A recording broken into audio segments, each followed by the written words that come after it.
Oh man, that last panel with Norman though.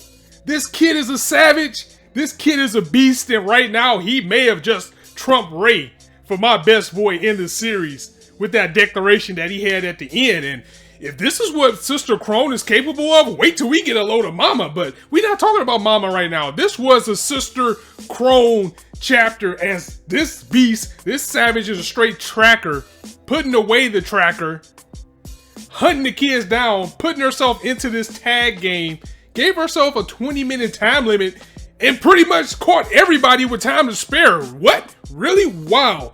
Sister Krone, I was saying that maybe the kids may have underestimated her a little bit too much, even though I still think that the tables are going to be turned on her. The havoc that she wrecked in this chapter was just unreal, and it was needed because these kids need some type of fear as we're heading into the big chapter, chapter 10. I told you chapter 10 was going to be big, as we are now heading into a new arc with the chapter. But first, let's get to what happened in this one. And for reasons like what we saw with Sister Krone in this chapter is why I pretty much more agree with Ray's reasoning of we're not going to be able to escape with everybody.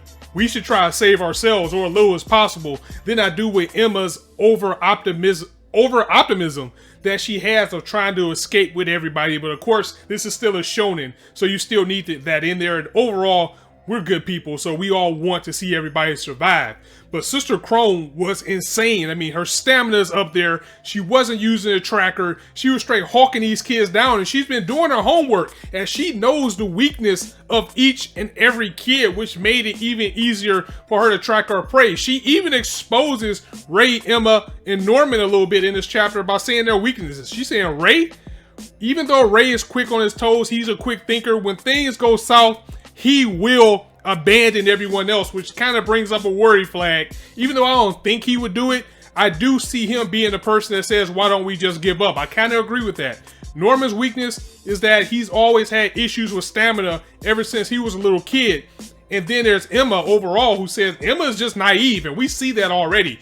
Her naivete is going to be what could very well be their downfall, because if Sister Krone can do this, and I think she might have some type of enhanced abilities maybe, imagine what's going to happen when we get out there with these creatures. We don't know what they're capable of. And we even get a little bit of a horror movie feel in this one, as, again, Sister Krone caught everybody except our main characters and like 2 more kids. And Emma actually saved the 2 kids, and she was running with the kids in her arms, and Krone is straight up stalking her, saying, I know you're tired. You can't go for long without getting these 2 kids, and that's your problem. You're naive. You think that you can do this, but you know what? If you tell me what happened that night, you saw what happened with the goods, I'm on your side. So that's proof, if we didn't know already, that Krone definitely knows what's going on, and she probably knows which kids were out there as well. And she put this declaration out directly to Emma, saying, just tell me, you know, this is what the cops always tell you. If you didn't do anything wrong, then what's the problem? As we can see Krone crafting her own plan, or at least trying to make it crafted here. So Krone was able to catch Emma and the other 2 kids, although she does feel that she shouldn't underestimate Emma, as she may have felt it have been a little bit too easy. So she still had about 8 minutes left, so she's going to go after Ray and Norman, who are running together. And Krone is like, why are they running together? Why aren't they splitting up? She decides to put up a plan to use her time wisely. She's like, Norman is the weaker of the 2. I can catch him first, and then I can use the remaining time to catch Ray. However, it was all part of their plan all along, as Norman knew that Krone would do this. So this kid is smart. He knew that he probably looked into the background, looked into their records, and knew what was going on, as he kind of used himself as bait to get Krone in, only for Ray to come behind her, get the tracker, and that was the end of the game, as the kids end up being victorious with Krone being cornered. But this is where we get to the biggest part of the chapter. Even though, in a sense, the kids failed their mission, they know now that getting away is going to be even harder than they anticipated. Norman was like, we confirmed something here. We can sneak up on her. And if we can sneak up on her, I'm pretty sure that we'll be able to kill her. Like, what? Wow. And the stone look on his face is like, this was such a character change for this kid. You thought he was like the nice, happy one. This dude straight up got morbid. I mean, we didn't even hear this from Ray, as he says, we're going to have to take her out. So if this series goes this dark, whew, man, I don't know. Also, confirmation at the end of the chapter that the new arc, the escape arc, starts in chapter 10. We're going to get a color spread and celebration for this chapter doing so well. And let's not forget that little girl with the glasses. I keep telling you, it's something about her. She's a snitch. Something's up with her. I'll be a little bit surprised if she ends up helping. I really think that she's leaking some information or she's going to get caught and squeal.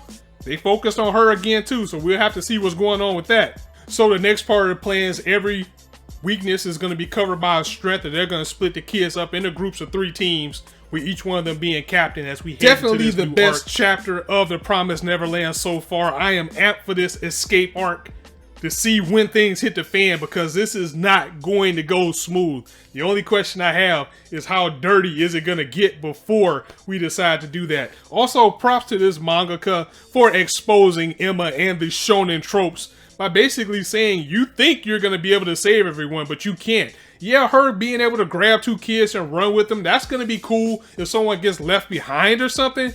But think about it. You're trying to escape something that we don't know about. We don't know how strong these things are. We don't know how fast these things are. We don't know how big these things are.